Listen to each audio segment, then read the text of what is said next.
I think ये मेरा दुनिया का पहला यूट्यूब चैनल होगा जहां पे मैं कह रहा हूं कि अपने नोटिफिकेशंस को आप प्लीज ऑफ कर दीजिए, ताकि जब भी मैं कोई नई वीडियो अपलोड करूं आपके मोबाइल की घंटी ना बजे। तो लॉस हो जाएगा। नहीं लॉस मेरा प्रॉफिट कहाँ है जो लॉस हो जाएगा? मैं कोई प्रॉफिट के लिए कर ही नहीं रहा, तो लॉस कैसे होगा? लॉस तो तब होता है ना जब मेरी ऐड चल रही होती है, कुछ होता है, कोई ऐड ही नहीं है। मेरा प्रॉफिट तो है कि जो देख रहे हैं उनका कोई प्रॉफिट हो जाए, बस वही मेरा प्रॉफिट है।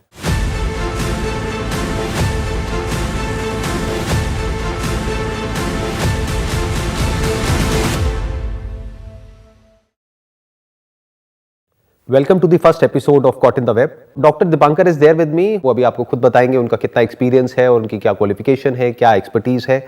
उससे पहले मैं आपको शॉर्ट में एक इंट्रोडक्शन दे देता हूं कि एग्जैक्टली इस वेब सीरीज में हम क्या करने वाले हैं। तो जो प्रॉब्लम मैंने एक लाइन में डिस्क्राइब करी थी cot in the web introduction video में, वो ये थी कि इंसान ने एक वेब बनाया है और अब इंसान खुद ही उस वेब में फंस गया है और बहुत बुरी तरीके से फंस गया है। तो जो प्रॉब्लम एक्चुअल में है वो प्रॉब्लम ये स्मार्टफोन नहीं है। प्रॉब्लम यह है कि स्मार्टफोन को हम समझ ही नहीं पा रहे कि ये क्या है और किस लेवल पे ऑपरेट कर रहा है और किस तरीके से हमारे माइंड को कंट्रोल कर रहा है। स्मार्टफोन से पहले जो भी फोन्स आए थे, for example this was the phone, इस स्मार्टफोन से पहले जिस तरह के फोन चलते थे, तो यहां तक आप कह सकते हो कि ये एक टूल था, ये एक मशीन थी जिसको हम कंट्रोल कर सकते थे अपनी लाइफ को बेटर बनाने के लिए।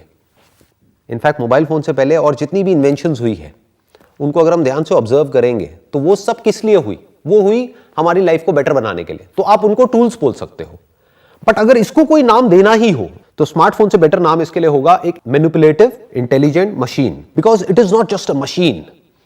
मशीन आप बोल सकते हो फॉर एग्जाम्पल, जैसे पहले के जमाने में बैलगाड़ी चलती थी तो अब कार्स चलती हैं, ट्रक्स चलते हैं, तो उसको हम एक मशीन बोल सकते हैं क्योंकि उसको इंसान कंट्रोल करता है। Even television is a tool जिसको हम यूज करते हैं, यानी कि हमारे पास में रिमोट है, हमारे पास में कंट्रोल है, उसको हम जितना चाहे उतना यूज कर सकते हैं। बट ये कोई टूल नहीं रहा। ये अभी कुछ टाइम पहले तक टूल था, जब तक कि ये यहां तक था। अब ये कोई टूल नहीं है, it is a manipulative intelligent machine. और ये जो मैं वर्ड्स यूज कर रहा हूं एक बार एक्सप्लेन कर देता हूं उसके पीछे रीजन क्या है।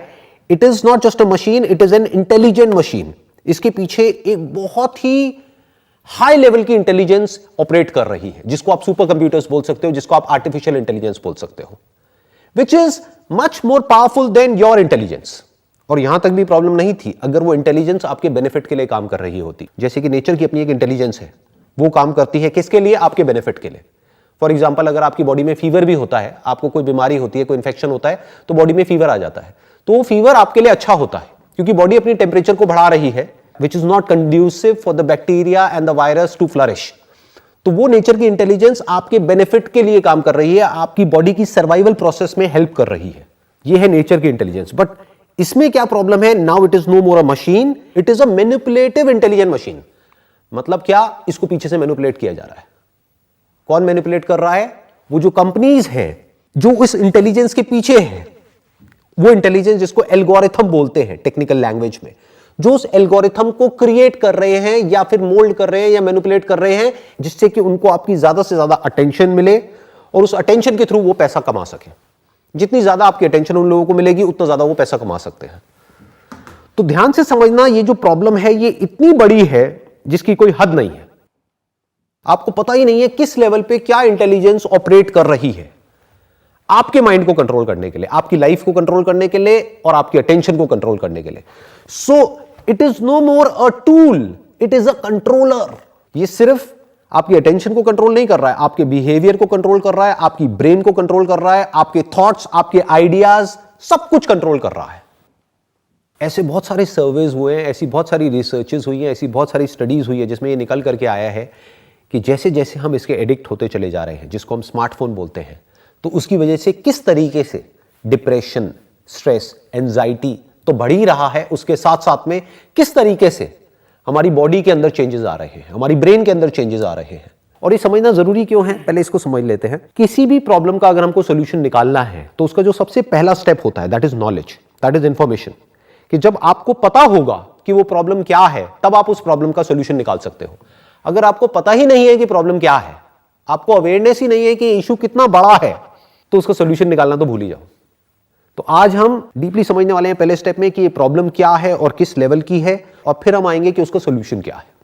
तो आज जो हम डिस्कशन करने वाले हैं उसका ऑब्जेक्टिव ये है कि अगर कोई स्टूडेंट है जो स्कूल में है, कॉलेज में है, या कोई भी पर्सन है, मान लो वो एक दिन में ऑन एन एवरेज 4 से 5 घंटे यूज कर रहा है अपने फोन को, तो अब उसकी वजह से आने वाले टाइम में उनकी बॉडी के अंदर क्या क्या चेंजेस होंगे और क्या क्या इफेक्ट आने वाला है, वो मैं आपसे समझना चाहूँगा, because I am not an expert in this field.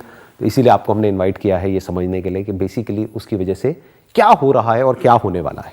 तो इससे पहले कि हम इस डिस्कशन को शुरू करें, इस कॉन्वर्सेशन को शुरू करें, इट वुड बी ग्रेट कि अगर आप एक अपना छोटा सा इंट्रोडक्शन दे देंगे।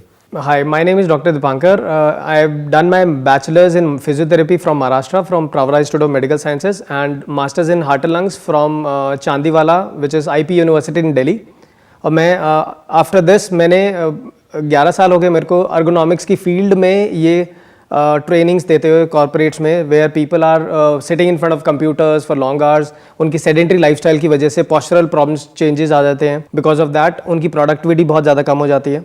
And recently for the last couple of years I started working in schools और कॉलेजेस जहाँ पे सबसे ज़्यादा ज़रूरत है, बिकॉज अगर हम इस फॉर्मेटिव एज में हम स्टार्ट कर दें उनको बताना, वो बहुत इजी हो जाएगा उनको कि ताकि उनका जो स्पाइनल डिफॉर्मिटी है, वो चेंजेस हैं, वो लेटर ऑन आपको हार्म नहीं करेंगे। तो आपके हिसाब से यंगस्टर्स के ऊपर इसका क्या इफेक्ट आने वाला है या क्या इफेक्ट आ रहा है, आप तो देख रहे हैं डे टू डे बेसिस पे? सो फिजिकल तो बहुत ज़्यादा आ रहा है, एज एन लाइक जितना ज़्यादा वो यूज़ कर रहे हैं और उतना ज़्यादा वो फिजिकली और मेंटली बहुत ज़्यादा इम्पैक्ट है। If I talk about physically, तो द सिंपल फंडा इज हमारी नेक शोल्डर्स के ऊपर होने चाहिए, राइट? आप कह रहे हो कि हमारी नेक शोल्डर्स के ऊपर होनी चाहिए। एग्जैक्टली, यस, सॉरी, ऊपर ही है वो तो neck ऊपर इन द सेंस अभी जैसे जो भी आप किसी को भी देखते हो तो ज्यादातर हमारी फॉरवर्ड हेड होती है, so this is known as forward head posture. उसकी वजह से सेंटर ऑफ ग्रेविटी बहुत आगे चला जाता है, and because of that these muscles has to work very hard to make this aligned. ऊपर बहुत डिफिकल्ट हो जाएगा उसको नेक को आगे रखने में, राइट? सो दैट्स हाउ ऐसा हो गया कि किसी ने पीछे वेट रख दिया, राइट? सो इसलिए हमारा ears has to be above your shoulders, that is the right posture. Ears जो है हमारे that should be in line with the shoulders ideally, but ऐसा आज की डेट में देखने को नहीं मिलता है, बिकॉज ऑफ अगर हम इससे कंपेयर करें, बहुत इजीली समझे, 30 साल पहले हम क्या यूज करते थे? Desktop, right? सो डेस्कटॉप पे हमारा स्क्रीन साइज बहुत बड़ा था, हमारा एंगल, नेक का एंगल स्ट्रेट था, हमारे आर्म्स रिलैक्स थे 90 degrees because of that keyboard, और हमारा स्क्रीन टाइम बहुत कम था। Now you come back, if you go, अगर आप एक स्टेप आगे चल जाओ, उसके बाद क्या आया था? लैपटॉप्स। स्क्रीन साइज कम हो गया, स्क्रीन एंगल कम हो गया, हम लैपटॉप ऐसे देख रहे हैं, एंड ये जो एंगल है उसमें कीबोर्ड पोस्चर ऐसे चला गया। हाँ, सो हम ऐसे देखते थे, सो दिस एंगल बहुत ज्यादा बढ़ गया, ये वाला एंगल बहुत ज्यादा, इसको सपोर्ट नहीं मिल रहा, राइट? ठीक है, इन दैट केस लैपटॉप में अगर देखा जाए तो, और स्क्रीन टाइम बढ़ गया हमको, हाँ, और स्क्रीन टाइम बढ़ गया। Now this is the era of this smartphone. Screen size बहुत कम हो गया, स्क्रीन टाइम बहुत ज्यादा बढ़ गया, screen angle, and then your जो angle of your neck, angle of your hand is compromised. उसकी वजह से सारी प्रॉब्लम है। अब होता क्यों है? अगर हम तीनों की चीज को कंपेयर करें, अगर हमारी नेक अगर स्ट्रेट रखी है, the amount of pressure on our neck, which is जहां पे सबसे ज्यादा बेंड होता है, जो आप देखते हो, अगर आप टच करोगे तो आपको एक बोनी प्रोमिनेंस दिखेगा। So, जब भी आप बेंड करते हो, on every 15 degrees of neck bend, the amount of pressure comes to our neck is which is 8 kgs। 8 kilo का वेट आता है यहाँ पे। आपने किसी को भी देखा है कि फोन ऐसे यूज करता है? कोई भी नहीं देखा होता। एवरीबडी इज यूज दिस, ठीक है, which is more than 45 to 60 degrees, right? अब आप कैलकुलेट करो तो 8 into 3 हम करते हैं, दैट इज अराउंड 24 kg। तो 24 से 30 किलो मतलब हो गया एक 8 साल का बच्चा आपके यहाँ पे पीछे बैठा हुआ है, आप इमेजिन कर सकते हैं। तो उसकी वजह से क्या होने वाला है? इसकी वजह से वन इज डिजीनेस होने के चांसेस हैं, वर्टिगो, सर्वाइकल स्पॉन्डिलाइटिस। थोड़ा सा एक्सप्लेन करिए डिजीनेस मतलब हल्का सा, जैसे आप फॉर एग्जांपल अगर मैं यहाँ से खड़ा हुआ, ऑटोमेटिकली हल्का सा मेरे को डिजी स्वे हो जाऊंगा, इधर से गिरने के चांसेस हैं। Balance, imbalance. आप अगर हिंदी में बोला जाए तो थोड़ा सा चक्कर आना, या आंखों के आगे कई बार अंधेरा छा जाना। एकदम से आप बैठे हो बहुत देर तक, एकदम से खड़े हुए तो आंखों के आगे अंधेरा आ गया, एग्जैक्टली, या चक्कर आ गए। That is dizziness. What is vertigo? Vertigo में भी जैसे अगर आप चलते चलते आपको हल्का सा स्वे होना स्टार्ट हो गया, for example if you are driving या कुछ भी, तो चलते चलते वॉक करते, या आपको ऊंचे उसमें से आप देखोगे, जैसे फॉर एग्जांपल आप कोई अगर नेक बेंड कर रहा है और एकदम अचानक से देखेगा, और या बेड से अगर साइडवेज उठता है या एकदम स्ट्रेट अवे उठता है, तो हल्का सा उसे वही मोर और लेस चक्कर आना ही होता है। सिंपल वे में बोला जाए चक्कर आना, जो कि जिसकी वजह से इंजरी होने के चांसेस बहुत हो जाते हैं। हाँ। क्योंकि अगर आप Which is चक्कर more खा के कहीं dangerous. गिर जाओ, which is very very very dangerous. Danger अगर आप ड्राइव करो, which has happened to many of my patients, Right. कि वो ड्राइव कर रहे हैं, उनको चक्कर आ जाए तो वो साइड में रख खड़ी कर देते हैं, कई बार पता नहीं चलता आप किस इंटेंसिटी का चक्कर आ रहा है। तो एक हमने बात करी डिजीनेस, वर्टिगो, और क्या क्या issues cervical pain which is cervical spondylitis जो बोलते हैं, जो स्लिप डिस्क आप बोल सकते हो, बिकॉज जो जितनी पहले के टाइम में बड़ी एज में बड़ी होता एज था। में होता था, बड़ी एज में होता है, आज वो 15 से स्टार्ट हो जाता है, 12 13 14, बिकॉज बहुत सारे पेशेंट्स हैं, जो बच्चे हैं जिनको ऑलरेडी हो चुका है, जो MRI की कगार पे पहुंच चुके हैं। उसकी वजह से क्या इश्यूज आने वाले हैं लॉन्ग टर्म में, जब वो बढ़ता चला जाता है तो क्या होता है? वन इज उनको आर्म में पेन आना स्टार्ट हो जाता है, नमनेस, आपको हाथों में, फिंगर्स में आपको कुछ भी फील नहीं होगा, आप ये बॉटल भी नहीं उठा पाओगे, नॉट इवन फोन, जिसकी वजह से होता है फोन भी नहीं उठा पाते हो, राइट? अच्छा। सो आपकी जो मसल स्ट्रेंथ है, मोटर स्ट्रेंथ है आपकी, वो लूज हो जाएगी, ओके। नमनेस आना स्टार्ट हो जाएगा, shooting pain, so it is pain होने लग बहुत ज्यादा शूटिंग पेन होता है वो। थोड़ा एक्सप्लेन करेंगे शूटिंग पेन का क्या मतलब हुआ? कि मतलब एक तरह से आपको जैसे पेन चुबा दिया, बहुत तीखा पेन, मतलब आया और गया? नहीं, वो कांस्टेंट रहता है। अच्छा। हाँ, वो कांस्टेंट रहता है if there is a slip disc, because जो नर्व है वो डिस्क के पीछे जारी होते हैं, जैसे आपको जेली, जो हमारी वर्टिब्रा हड्डियों के बीच में जो जेल रहता है, वो अगर नेक बेंडिंग की वजह से वो खुल गया और वो जेल बाहर निकल गया, वो नर्व को टच कर रहा है, नर्व को टच कर रहा है, नर्व का फंक्शन क्या होता है? आर्म्स को सेंसेशन प्रोवाइड करना, सेंसेशंस को ट्रांसमिट करना, राइट? सो उसकी वजह से वो जब प्रेस हो जाता है, उसकी वजह से हमारे नर्व्स को सेंसेशन, मतलब नर्व्स प्रेस हो गई है बेसिकली, वो उसमें नमनेस आना स्टार्ट हो जाएगा, वहां पे इन्फ्लेमेशन हो जाएगा। उसका इलाज क्या है? इलाज इज सिंपल, आई मीन किस वजह से हुआ है, वन इज नेक बेंडिंग की वजह, पहले तो इलाज कॉज को ठीक करो। हाँ, वन इज दिस। बट मान लेते हैं कि वो एडिक्ट हो चुके हैं और उसके होने के बाद भी वो पेन किलर्स खाते रहते हैं और यूज करते ही रहते हैं, क्योंकि एडिक्शन का मतलब ही यही है कि चाहते हैं छोड़ना लेकिन छोड़ नहीं पाते हैं, उसके बाद भी वो 4-5 घंटे 6 घंटे यूज करते ही रहते हैं, सर्वाइकल स्पॉन्डिलाइटिस होने के बाद भी या स्लिप डिस्क होने के बाद भी। अब क्या होगा, उसकी आगे की स्टेज क्या है? सो अर्ली स्टेज में पोस्चरल चेंजेस हो जाते हैं। फॉर एग्जांपल, ज़्यादातर फॉरवर्ड हेड कैसे होता है? फॉरवर्ड हेड होता है जब हम लैपटॉप और फोन को ज़्यादा यूज़ करते हैं, राउंडेड शोल्डर्स आपने देखा होगा, सो ऐसे हो जाता है। सो उसकी वजह से first of all you won't be able to breathe properly, आपका जितना आपका लंग्स में ऑक्सीजन जाती है उसकी 30% कम जाएगी लंग्स में। सो अगर प्रैक्टिस करो, आप जस्ट सिट लाइक दिस ऐसे ही नॉर्मली, आई नो, और इसका तो साइकोलॉजिकल इंपैक्ट भी बहुत बड़ा होता है पोस्चर का, कि अगर कोई ऐसे बैठेगा तो वैसे ही आदमी परेशान हो जाएगा, कॉन्फिडेंस नहीं रहेगा, मोराल कम रहेगा, देन आपका ब्रेथलेसनेस, और अगर बाय चांस गॉड फॉरबिड किसी को अस्थमा की प्रॉब्लम है पहले से, तो उसके लिए और ज्यादा डेंजरस है, और एग्रेवेट हो जाएगी, और एग्रेवेट हो जाएगा, बिकॉज ही, आई मीन, उसका जो ऑक्सीजन है वो इजीली जा नहीं पाएगा उस लंग्स में, because of this hunched posture, उसका स्टूड पोस्चर भी बोलते हैं। सो आइडियली देखा जाए तो people are not using smartphone smartly, smartphone हमारा नौकर होना चाहिए, बट हम उसके नौकर हो गए हैं एक्चुअली देखा जाए तो, ऑब्वियसली। और मैं यहाँ पे एक और चीज को ऐड करना चाहूंगा कि अभी आपने बात करी कि भाई हम स्मार्टफोन के नौकर हो गए हैं, एक्चुअल में अगर समझा जाए तो ये जो स्मार्टफोन है, this is just a tool.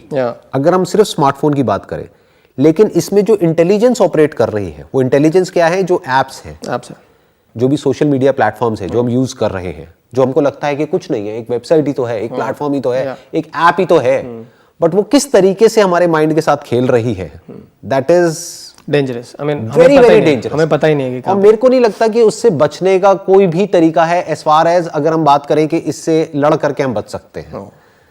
We have to think out of the box उसका सोल्यूशन निकालने के लिए, बिकॉज इसको यूज करने की वजह से जो डोपामिन रिलीज होता है हमारी ब्रेन में, that is as addictive as nicotine, जो कि हमको सिगरेट से मिलता है, या फिर अल्कोहल, या गैम्बलिंग, या even cocaine for that matter. कुछ स्टडीज हुई हैं जिसमें इसको कोकेन तक से कंपेयर किया गया है। तो कोकेन का मतलब क्या हुआ कि एक बच्चे को हमने कोकेन दे दी, एक बड़े को दी, तो एटलीस्ट उसका माइंड एक लेवल पे डेवलप हो चुका है, कोई 21 साल का है, 25 साल का है, कि उसको वो कॉन्शियसली ये चूज कर सकता है कि मैं ये लूं या ना लूं, या ये मेरे लिए कितनी हार्मफुल है। अब छोटे छोटे बच्चों के हाथ में ये फोन है, तो इसका मतलब क्या है कि एक तरह से वो एडिक्ट तो हो गए हैं, बट उनको ये नहीं पता है कि यहां से बाहर कैसे निकले। एक है आइडल वर्ल्ड, जो एक्चुअल में कहीं एग्जिस्ट नहीं करता है, वो हमारे माइंड में एग्जिस्ट करता है कि आइडली ऐसा होना चाहिए। एक है रियल वर्ल्ड, जो कि एक्चुअल में हो रहा है, जो मैं अपने आसपास में देख रहा हूं। वो क्या देख रहा हूं कि अगर कहीं पर लाइन लगी हुई है कोई टिकट लेने के लिए, तो अगर वहां पर 5 मिनट भी किसी के पास में है, तो सबकी गर्दन ऐसे है और सब अपने फोन पर लगे हुए हैं।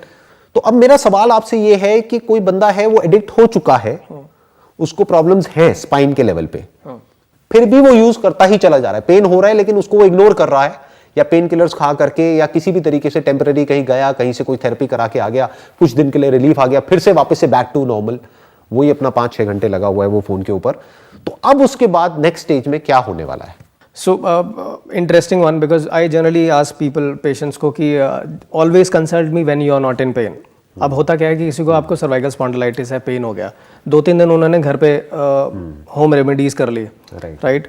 हम भी कभी भी कोई भी डेंटिस्ट के पास नहीं जाता जब तक दांत में दर्द ना हो। तो सिमिलरली कोई भी फिजियो के पास नहीं जाता जब तक उसको एक्चुअल में बिल्कुल हाथ छोड़ दिया, राइट। कोई हाँ सिम्टम्स तक नहीं आ right. So there are 3 stages of slip disc. हाँ प्लीज वो आप बताइए क्या है वो 3 स्टेजेस। वन इज आप नॉर्मली आपको हल्का सा आपको स्टिफनेस हो गया कि नेक आपको ज्यादा, स्पेशली सर्दियों में मतलब थोड़ा अनकंफर्टेबल हो गया। नेक्स्ट स्टेज होती है थोड़ा सा आपको और डिस्क बल्ज हो गया हल्का सा। थर्ड स्टेज विच इज आपका जो डिस्क है बिल्कुल डिप हो गया, which is touching to your nerves.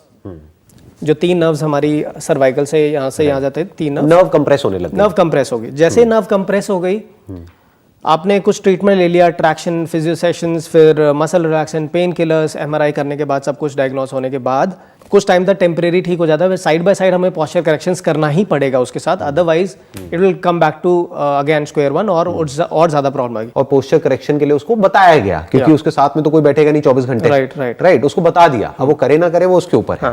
And I assume कि बहुत ही कम लोग होंगे जो उसको एक्चुअल में प्रैक्टिस करेंगे। वो तो आप समझते ही हैं, आप देख ही रहे होगे डे बाय डे, है ना, बार बार वही पेशेंट्स आ रहे हैं सेम प्रॉब्लम को लेकर के और बढ़ा करके। तो मैं ये समझना चाह रहा हूँ कि उसके बाद क्या होगा। सो स्लिप डिस्क होने के बाद उसमें सर्जरी के चांसेस ज़्यादा होते हैं, बिकॉज आप कुछ कर ही नहीं सकते। जो आपने देखा हो काफ़ी लोग कॉलर पहन के घूमते रहते हैं दोनों, राइट। सो स्लिप डिस्क जो सर्जरी हो जाता है, तो सर्जरी के बाद भी any how, first of all तो सर्जरी बहुत रिस्की होती है, कोई कराता भी नहीं है, बहुत आई मीन आजकल लोग डरते हैं। अगर सर्जरी नहीं कराते तो क्या होता है, they need to bear the pain, as simple as that. वो कांस्टेंट रहता है। पहले वाले स्टेज में चलो आज ट्रीटमेंट कराया, कम हो गया, ये हो गया, फिर नेक्स्ट वाली स्टेज में जो होता है कांस्टेंट पेन होता है, बिकॉज आपका नर्व आपका पिंच कर ही रहा है कॉन्स्टेंटली। सो उसकी वजह से आप कुछ काम ही नहीं कर पाओगे। और उसमें क्या दवाइयां असर करती है उस स्टेज में? Then steroids. So what you are saying is कि अब फिर नॉर्मल जो पेन किलर्स है वो काम नहीं करते हैं। ये नहीं है कि आपने एक नॉर्मल दवाई खाई उससे हो गया, अब आपको स्टेरॉइड्स लेने पड़ेंगे। समटाइम्स स्टेरॉइड्स के अपने साइड इफेक्ट्स हैं। उसके बाद भी जब तक के पोस्चर को ठीक ना किया जाए तो प्रॉब्लम की जड़ वहीं की वहीं है। सो द पॉइंट सिंपल सा फंडा है। So anyhow, before surgery or after surgery, right? You have to correct the postures, where that is basic. So I always say, don't come to me, don't go for the physio sessions जब तक आप ready नहीं हो posture corrections के लिए, otherwise ये वैसी की वैसी रहेगी। और posture का कनेक्शन है लाइफस्टाइल से, लाइक बहुत सारी चीजें, लाइक इस पर नोटिफिकेशन या लैपटॉप कहे, और अभी तो कोविड की वजह से ये चीजें और बहुत ज्यादा बढ़ गई हैं, क्योंकि सब घर में ही बैठे हैं, तो पोस्चर तो सब गया। क्योंकि वहां पे तो फिर भी एटलीस्ट टेबल पे बैठते थे कि एक पर्टिकुलर पोजीशन होती थी, घर में तो कोई पोजीशन ही नहीं है, कोई भी कैसे भी बैठा हुआ है। बहुत बार तो लेटे हुए लेट करके क्लासेस अटेंड कर रहे हैं और कर रहे हैं, कुछ पता ही नहीं कि कहाँ हो रहा है, काउच पे बैठे हैं, कहीं भी कुछ भी हो रहा है। तो ये प्रॉब्लम टाइम के साथ साथ बढ़ने ही वाली है, कम होती हुई तो मुझे दिख नहीं रही है। एक बहुत इंटरेस्टिंग पॉइंट है यहाँ पर, जो भी हमारी अभी तक कॉन्वर्सेशन हुई है, जो लोग देख रहे हैं मुझे, एक बेसिक ह्यूमन साइकी क्या है कि अगर हम किसी को मरता हुआ भी देखते हैं तो उनको लगता है कि वो मरा है, किसी को ये नहीं लगता कि मैं मरने वाला हूं। ये बेसिक ह्यूमन साइकी है, किसी को नहीं लगता, चाहे किसी की भी कोई भी एज ग्रुप हो, सबको ये लगता है कि वो मरा है या उस घर में मरा है, मैं नहीं मरने वाला। मतलब ऐसा कभी भी बहुत कम लोगों के अंदर इतनी इंटेलिजेंस होती है कि वो देख सके कि एक ना एक दिन आप भी मरने वाले हो। तो इसी तरीके से ये जो हमने डिस्कशन किया, आई एम श्योर ये देख करके बहुत सारे लोगों के माइंड में क्या आएगा कि यार ये तो होते होंगे कुछ परसेंट केसेस, ये तो कुछ लोगों को होता होगा, मुझे नहीं होगा। या ट्रू, मेरी बॉडी बहुत स्ट्रांग है, मुझे कुछ नहीं होने वाला, मेरी तो अभी बॉडी फिट है, मैं चाहे 4 घंटे यूज करूं चाहे 8 घंटे यूज करूं, I am fit and fine, I am young. तो उन लोगों को आपको क्या कहना है कि ये परसेंटेज वाइज अगर देखा जाए इन टर्म्स ऑफ प्रोबेबिलिटी, तो इसके होने की प्रोबेबिलिटी क्या है, ये जो सिचुएशन हमने जिसकी अभी बात करी है? So I give you 2 examples broad. So nothing to do with आपका 6 पैक एब्स है, नथिंग टू डू विद कि आप कितने स्ट्रांग हो बॉडी बाहर से देखने में कितने स्ट्रांग लगते हो, राइट। आपका जो हेड है which is 1/7 of your body weight, ठीक है, रफली, ठीक है। जब भी आप नेक बेंड करते हो तो जितना प्रेशर एक नॉर्मल जो नॉन एथलेटिक पर्सन है उस पे आ रहा है, और उतने उस पे आएगा जो योगा इंस्ट्रक्टर है, राइट, और जो 6 पैक एब्स की जिसकी है, राइट। तो जैसे मेरे एक पेशेंट है, so he is a personal trainer, उसको स्लिप डिस्क हो गया। अब जस्ट इमेजिन उसको क्यों हुआ, बिकॉज आफ्टरनून का टाइम होता है जिसमें कोई भी लोग आते नहीं है जिम में, तो उस टाइम वो क्या करते हैं, सिंपल फोन पे लगे रहते हैं, तो हो गया slip disc. Another case, she is a yoga instructor, she was not able to move her neck, बहुत ज्यादा डिफिकल्टी हुई थी। और ये हालत उन लोगों की है जो कि एक्सपर्ट्स हैं हेल्थ की फील्ड में, एग्जैक्टली, जो हेल्थ केयर प्रोफेशनल्स हैं, क्योंकि उनको तो फिट रहना ही पड़ेगा ना, या दिखाने के लिए कि देखो हम फिट हैं, तभी तो हम आपको सिखाएंगे। हाँ। अगर कोई ट्रेनर आ जाए और उसका सब फैला पड़ा है, वो कहे मैं ट्रेन करूंगा, वो कहेगा भाई पहले खुद का तो कर ले, बाद में मेरा करियो। तो कहने का मतलब है ये तो उन लोगों की कंडीशन है जो कि फिटनेस प्रोफेशनल्स हैं, फिटनेस एक्सपर्ट्स हैं, वो ही नहीं बच पा रहे। So तो कोई बंदा जो कुछ करता ही नहीं है फिटनेस में, राइट, क्योंकि अगर आप जिम में भी जाके देखो कितने लोग मिलेंगे, गिने चुने, बहुत साम। हॉस्पिटल में जाओगे तो लाइन लगी हुई है। सो आप अंदाजा लगा लो कि जो अनफिट बंदा है राइट फ्रॉम यंग एज से लेकर, उनका क्या हाल होगा। So this I can write it on the blank paper, ये हर एक को होगा एंड हर एक को हो रहा है। What you are saying is कि ऐसा नहीं है कि आप बच जाओगे, जो भी अभी देख रहे हैं इस हमारी कॉन्वर्सेशन को, what you are saying is कि ये सबको होना ही है, अगर पोस्चर्स का ध्यान नहीं जागे तो, अगर वो अभी भी अपनी लाइफ में चेंजेस नहीं लेकर के आए तो। हमारी इस कॉन्वर्सेशन के बाद भी अगर उन्होंने लाइटली लिया, अरे क्या फर्क पड़ता है, जब होगा तब की तब देखेंगे। तो ये जो 3 स्टेजेस की हमने अभी बात करी है, फर्स्ट स्टेज जब हल्का सा नेक के अंदर होता है, फिर सेकंड स्टेज, फिर थर्ड स्टेज जब नर्व कंप्रेशन हो जाता है, जब हाथों में आने लग जाता है, third stage, and fourth stage is what you are saying is slip disc, which is जब हमको दवाइयां भी काम नहीं करती हैं, जब स्टेरॉइड्स लेने पड़ते हैं या सर्जरी करानी पड़ती है, तो it is a very very serious issue. ये ऐसा नहीं है कि कुछ लोग ही इसका शिकार होने वाले हैं। जैसे अल्कोहल की अगर बात करी जाए तो कुछ ही लोग होते हैं जो कि आप जिनको एक्चुअल में एडिक्ट बोल सकते हो, जो हफ्ते में एक आध बार लवली लवली लगा रहे हैं या थोड़ा बहुत चलेगा, थोड़ी बहुत लैंग्वेज है ना, हाँ ठीक है, जो हफ्ते में एक बार थोड़ा बहुत कर रहे हैं तो उनको हम एडिक्ट नहीं बोल सकते, बट पूरे दिन पूरी रात यही सब कर रहे हैं उनको हम एडिक्ट बोल सकते हैं। तो परसेंटेज वाइज अगर देखा जाए तो जो अल्कोहल के एडिक्ट हैं या निकोटिन के एडिक्ट हैं या गैम्बलिंग के एडिक्ट हैं, वो कम है percentage wise. That could be around 10% of the population, even laser, हम कह सकते हैं 5 से 10%। But in this case smartphone तो हर एक के हाथ में, और बचपन से ही हाथ में आ चुका है। हुआ क्या है कि एडिक्ट सिर्फ बच्चे नहीं है, माँ बाप भी एडिक्ट, पेरेंट्स। अगर माँ बाप को अपना टाइम स्पेंड करना है फोन पे, तो बच्चे उनके लिए एक डिस्ट्रैक्शन हो गए। एक्चुअल में मोबाइल डिस्ट्रैक्शन है, तो बच्चों से पीछे छुड़ाने के लिए वो बच्चों को फोन दे देंगे। जैसे पहले एक निप्पल दे देते थे मुंह में कि भैया वो उसको चूसता रहेगा और चुप रहेगा, अब बच्चों के हाथ में मोबाइल फोन दे दिया जा रहा है, छोटे छोटे बच्चों के हाथ में, 4-4, 5-5 साल के। और उसका हम आइडिया लगा सकते हैं इस चीज से, जितने इस तरह की वीडियोस पे व्यूज है यूट्यूब पे, जो और किसी भी वीडियो से ज्यादा है, राइट। ये जो बच्चों की जो राइमिंग वीडियोस हैं और है ये सब जो है ना, उसके ऊपर अगर आप देखोगे तो लाखों में करोड़ों में नहीं है व्यूज, अरबों में आई नो उनके चैनल के ऊपर बिलियंस में व्यूज है। तो इसका मतलब क्या है, हर दूसरे घर में बच्चों को फोन दे दिया गया है। क्यों? क्योंकि माँ बाप के पास में भी टाइम नहीं है, या तो वो अपने काम में बिजी है, दोनों वर्किंग है, राइट, अपने काम में बिजी है, फिर जब काम से थक करके घर में आए तो अपने फोन में बिजी है, वो खुद भी एडिक्ट हैं। तो उनके लिए बच्चा डिस्ट्रैक्शन हो गया, तो बच्चे से अपना पीछा छुड़ाने के लिए उन्होंने फोन दे दिया है। तो बच्चा बचपन से ही एडिक्ट हो गया, राइट, छोटी सी एज से, मान लो 4-5 साल की एज से। और वो जब बच्चा 4-5 साल से 20 साल की एज तक पहुंचेगा तो उसका क्या हाल होने वाला है। That's why I told you कि 3 अगर जनरेशन देखें टेक्नोलॉजी की, desktop, laptop and then smartphone. So desktop वाली जनरेशन में कितने परसेंटेज प्रॉब्लम्स थी सर्वाइकल? हार्डली, बहुत कम, बहुत कम। लैपटॉप में बहुत ज्यादा बढ़ गई, स्मार्टफोन पे बहुत ज्यादा बढ़ गई। उसका एक ही कारण है ना, बिकॉज ऑफ स्क्रीन टाइम ज्यादा बढ़ गया और हमारे नेक का एंगल बहुत ज्यादा बढ़ गया, और ज्यादा खराब हो गया, पोस्चर और ज्यादा खराब हो गया। जितना आपका नेक बेंड करोगे उतना ज्यादा प्रेशर पड़ता रहेगा, और इट्स नेक्स्ट टू इम्पॉसिबल आप आई लेवल पे करते हो smartphone, next to impossible, right. So इसके ऐसे तो कोई नहीं करता, और ऐसे ये अनकंफर्टेबल हो जाएगा, एग्जैक्टली। या फिर आपको यहाँ कुछ जगह चाहिए जहाँ पे आप रख सको, और फिर ऐसे खड़े होकर के या कोई पोस्चर बना के फिर आप कर सको। बट खड़े भी कितनी देर तक रहोगे? सॉल्यूशंस हैं, so which I also practice. तो अदरवाइज तो अभी सॉल्यूशन पे आते हैं। हाँ जी, अभी पहले प्रॉब्लम को थोड़ा और डीपली समझने की कोशिश करते हैं। तो अब जब आप कह रहे हो कि ये जो स्टिफनेस होगी नेक के लेवल पे प्रेशर बढ़ने की वजह से, जिसकी वजह से पूरा स्पाइन पे इफेक्ट आएगा, और क्या क्या इफेक्ट आएंगे? सो ये वाली जो मसल्स है ट्रेपीजियस मसल बोलते हैं उसे. सो ये ट्रेपीजियस मसल बहुत बड़ी मसल्स होती है. सो यहाँ से स्टार्ट होती है and then it goes from shoulder to ऐसे हमारे ईयर्स के पीछे. जब ये मसल्स टाइट होती हैं, ये वाली जो शोल्डर्स यहाँ पे जो पेन होता है, और ये पेन कैसे होता है बिकॉज ऑफ ये एंगल अगर हम बढ़ जाता रहता है, जितना एंगल ये बढ़ेगा उतना ज़्यादा यहाँ पे शोल्डर्स पे स्ट्रेन आएगा. समथिंग लाइक जब हम न्यूज़पेपर पढ़ते थे. ठीक है.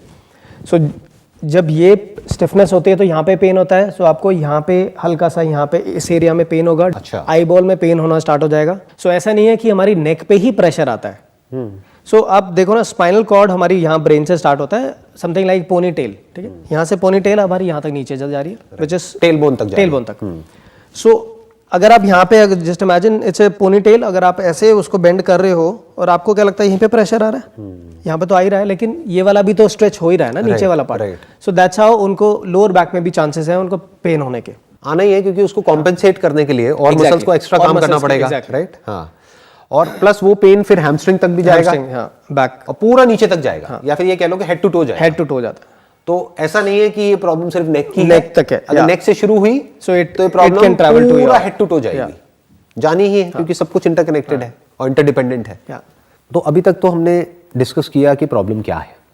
तो अब आपके हिसाब से इसका मोस्ट प्रैक्टिकल सॉल्यूशन क्या है? मतलब अगर कोई स्टूडेंट हमारी इस वीडियो को देख रहा है, इस कॉन्वर्सेशन को देख रहा है, उसको समझ आ गया है कि ये प्रॉब्लम छोटी नहीं है, बहुत बड़ी है और वो बच नहीं सकता है.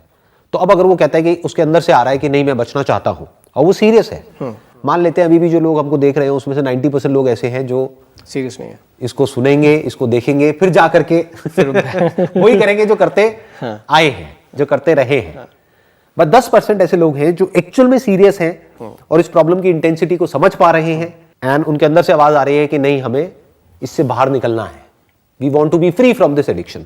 तो अब क्या रास्ता है? So first solution is I would say strongly which is be aware of your surrounding मतलब right from your postures, right from where you are sitting और कहाँ पे. फॉर एग्जाम्पल अगर आप डाइनिंग टेबल पे हो और आपके पेरेंट्स हैं, आप सब बैठे हो, आप फोन पे लगे हुए हो और आप देख रहे हो, nobody is talking to each other. अगर आप अवेयर ही नहीं हो तो आपको पता ही नहीं चलेगा, क्योंकि मॉम डैड आपको कितनी बार टोकेंगे, आप फोर्थ टाइम आप उसको I mean you will rebel. अरे बहुत केसेस में तो मैंने देखा है मॉम डैड खुद फोन पे हैं, फोन पे हैं, मार भी देते हैं, बच्चे मार देते हैं उनका जो प्रॉब्लम्स आ रही हैं. So it's not a good. मार देते इन द सेंस कि अच्छा माँ बाप बच्चों को मारते हैं? नहीं उल्टा, बच्चे माँ बाप को मार देते हैं because of certain games, PUBG and all that.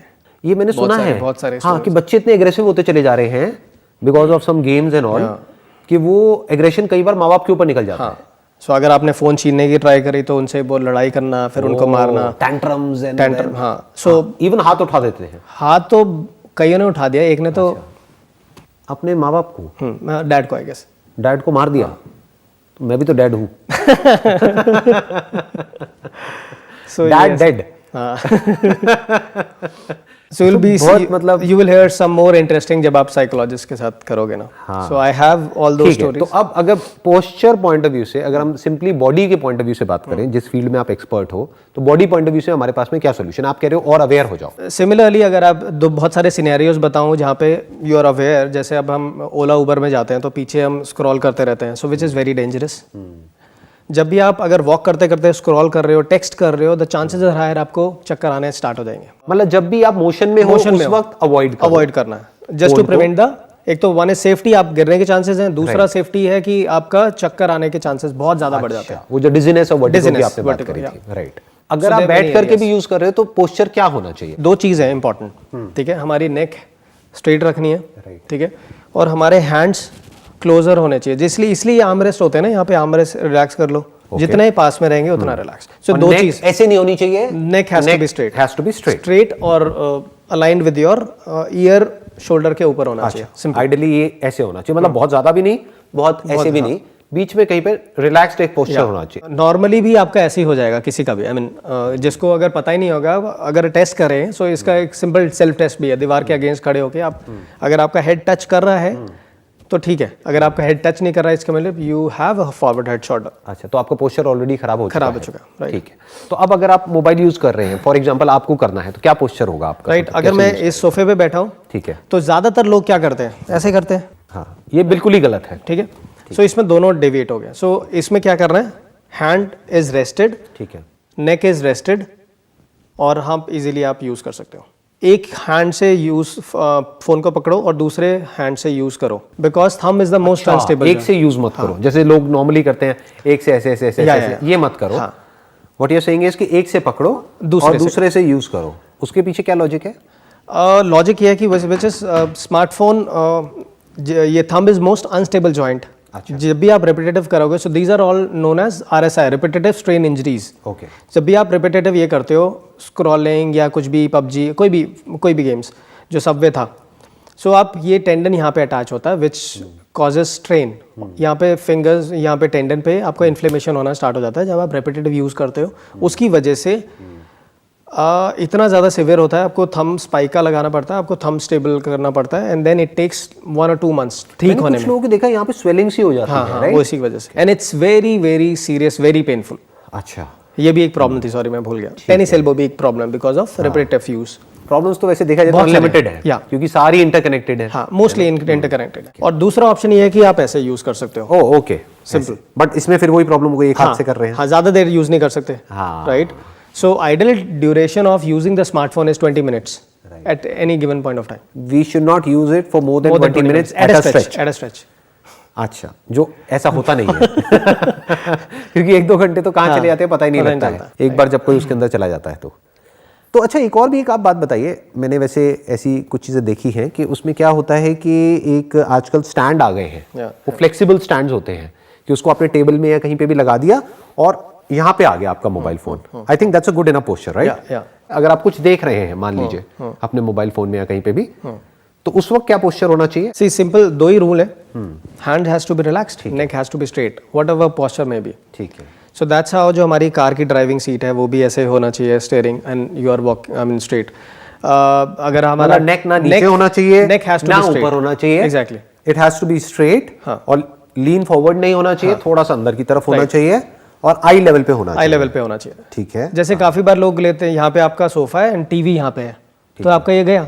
So ideally आप टीवी को हटा नहीं सकते, विच इज फिक्स्ड। आप क्या करो, सोफे के सामने और टीवी के सामने। It has to be straight and it has to be relaxed. Relax, और वो हम, अगर कोई भी बंदा थोड़ा सा भी अवेयर है, वो करके भी देख सकता है बड़े आराम से, बहुत मतलब बड़े आराम से पता लग जाता है। अगर आप अपनी गर्दन को थोड़ी देर तक ऐसे रखोगे तो थोड़ी देर में यहाँ पे स्ट्रेन आने लगेगा। एग्जैक्टली।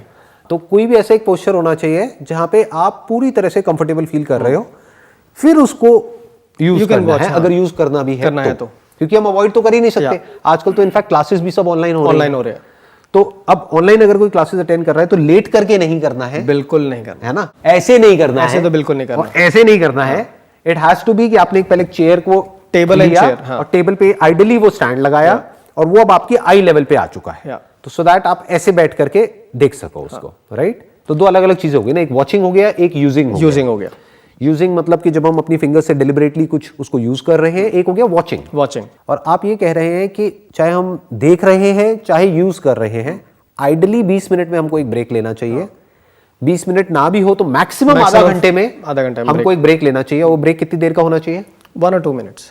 अच्छा, 2 मिनट का भी हम ब्रेक ले लें और थोड़ा बहुत स्ट्रेचिंग कर लें तो दैट्स गुड इनफ। उसके अलावा और क्या कर सकते हैं? They can celebrate no phone day with the family.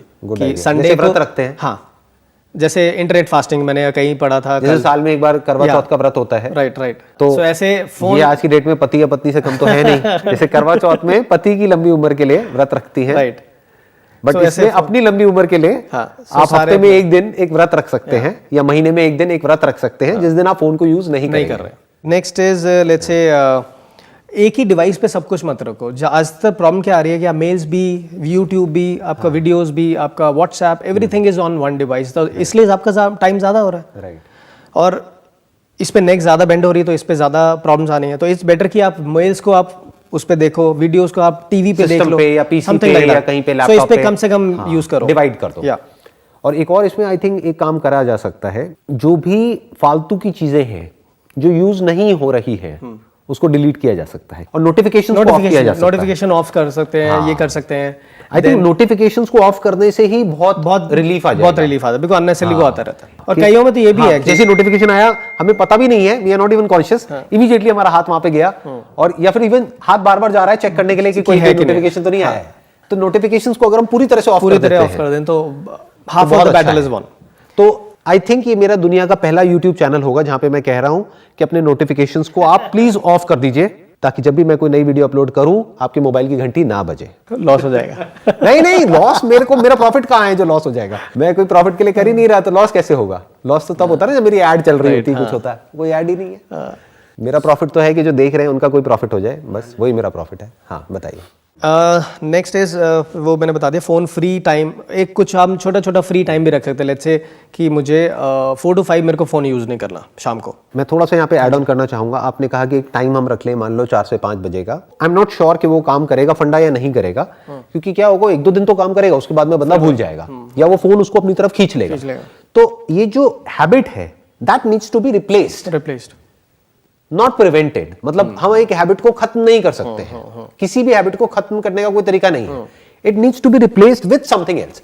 For example, अगर कोई आदमी इतना कर ले कि आदमी औरत व्हाटएवर, औरतें बुरा ना मान जाए अगर इतना ही कर ले कि सुबह और शाम को आधा घंटा या 1 घंटा वॉक के लिए जाएंगे, उस वक्त फोन नहीं लेकर के जाएंगे। And no good night and good morning for with phones, सोने से पहले और सोने के उठने के बाद। अब अगर हमारा ऑब्जेक्टिव ये है, जैसे कि काफी सारी स्टडीज हुई हैं जहां पर कहा गया है कि भाई आप 2-3 घंटे पहले ही फोन को छोड़ दीजिए, तो ज्यादातर लोग कहेंगे कि भाई मैं तो अपने फोन में अलार्म लगाता हूँ, ये तो मुझे उठाता है, तो एक अलार्म क्लॉक ले सकते हैं। एग्जैक्टली, वो रखो, फोन को बाहर ही रखो, फोन को बाहर रखो, कमरे में लाओ ही मत। Exactly, this is very interesting. अगर लोग प्रैक्टिस करें, so half of the problem will be solved, अगर वो प्रैक्टिस करें तो।